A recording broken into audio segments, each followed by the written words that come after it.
20 जुलाई को संसद की ओर मार्च के दौरान प्रदर्शनकारियों पर पैलेट गन के इस्तेमाल को लेकर अब एक नया दावा सामने आया है। तृणमूल कांग्रेस के प्रवक्ता और राज्यसभा सांसद साकेत गोखले के मुताबिक 2 अस्पतालों से मिले आरटीआई जवाबों में सामने आया कि इस प्रदर्शन के दौरान कम से कम 10 लोग पैलेट से घायल हुए। गोखले ने इस आरटीआई जवाबों को सोशल मीडिया पर साझा करते हुए कहा कि पहले सामने आए आंकड़ों में 5 लोगों के पैलेट इंजरी से घायल होने की जानकारी थी, लेकिन अस्पतालों के रिकॉर्ड में संख्या कम से कम 10 बताई गई। रिपोर्ट के मुताबिक 20 जुलाई को संसद की ओर मार्च के दौरान प्रदर्शनकारियों और सुरक्षा बलों के बीच टकराव की स्थिति बनी थी। इसी दौरान पैलेट गन के इस्तेमाल को लेकर सवाल उठे थे।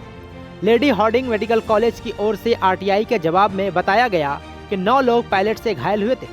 अस्पताल के सूत्रों ने भी आरटीआई के दिए जवाबों की पुष्टि की है। वहीं सफदरजंग अस्पताल ने अपने आरटीआई जवाब में एक व्यक्ति के पैलेट से घायल होने की जानकारी दी। दोनों अस्पतालों के आंकड़ों को जोड़ने से ये संख्या 10 पहुंचती है।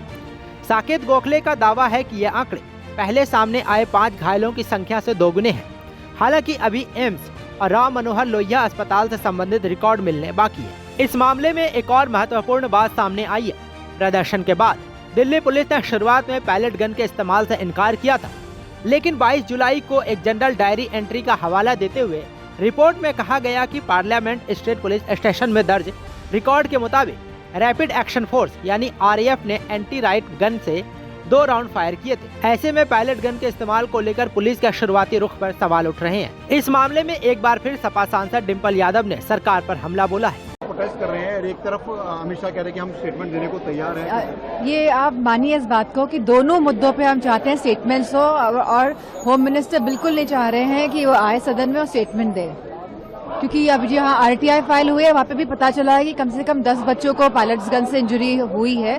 तो कहीं ना कहीं जो सरकार कह रही थी कि पैलेट्स गन्स नहीं चली हैं, तो ये तो साफ दर्शाता है कि सरकार झूठ बोल रही थी। और उसी के साथ सरकार ने कहा था कि आप कोई भी बच्चों पे एफआईआर नहीं करेंगे, तो आप 0 एफआईआर कैसे फाइल करते हैं 15 साल की बच्ची पे 25 साल की उम्र दिखाकर। तो ये सब चीजें हैं और चंदा चोरी का भी बहुत बड़ा मुद्दा है जो डेफिनेटली सरकार को इस पर भी जवाब देना चाहिए। वहीं इससे पहले कांग्रेस अध्यक्ष मल्लिकार्जुन खड़गे ने सदन में गृह मंत्री अमित शाह को जमकर सुनाया और बच्चों पर पैलेट गन के इस्तेमाल की निंदा की। आँख गया, किसका कान गया, किसका हाथ गया, किसका पैर टूटा, इसका जिम्मेदार कौन है?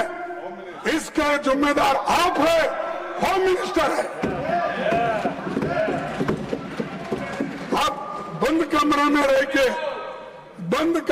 रह के आप सुन रहे होंगे मेरी बात, लेकिन आप बंद कमरे में रह के बहुत दिन छुप नहीं सकते। एक दिन हम बाहर खींच के लाएंगे। आपको बता दें कि आरटीआई से सामने आए रिकॉर्ड के मुताबिक पैलेट से घायल लोगों में 25 वर्षीय कलाकार प्रशांत कुमार सिंह, 25 साल के इरशाद मंसूरी, 19 साल का छात्र साहिल लोचब और एक पत्रकार भी शामिल है। रिपोर्ट में एक 32 साल की महिला नूतन के घायल होने का भी जिक्र है।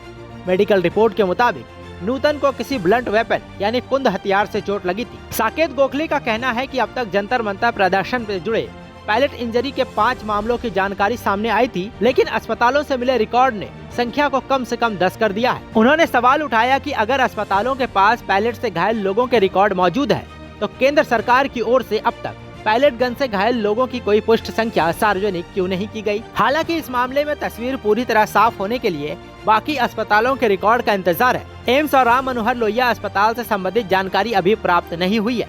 ऐसे में आगे आने वाले आरटीआई जवाबों से घायलों की कुल संख्या बढ़ सकती है। फिलहाल 2 अस्पतालों के रिकॉर्ड के आधार पर कम से कम 10 लोगों के पैलेट से घायल होने की बात सामने आई है। 20 जुलाई के संसद मार्च के दौरान क्या हुआ, सुरक्षा बलों ने किस परिस्थिति में बल प्रयोग किया और पैलेट गन का इस्तेमाल क्यों किया गया, इन सवालों पर अब बहस तेज हो गई है। एक तरफ अस्पतालों के आरटीआई रिकॉर्ड हैं, तो दूसरी तरफ दिल्ली पुलिस का शुरुआती इनकार और बाद में सामने आई एंटी राइट गन से फायरिंग की जनरल डायरी एंट्री। अब बाकी अस्पतालों के रिकॉर्ड और आधिकारिक जांच से ही पूरी तस्वीर साफ होगी। आप इस पूरे मामले पर क्या सोचते हैं, हमें कमेंट्स में जरूर बताएं। निष्पक्ष मतलब न्यूज़ 24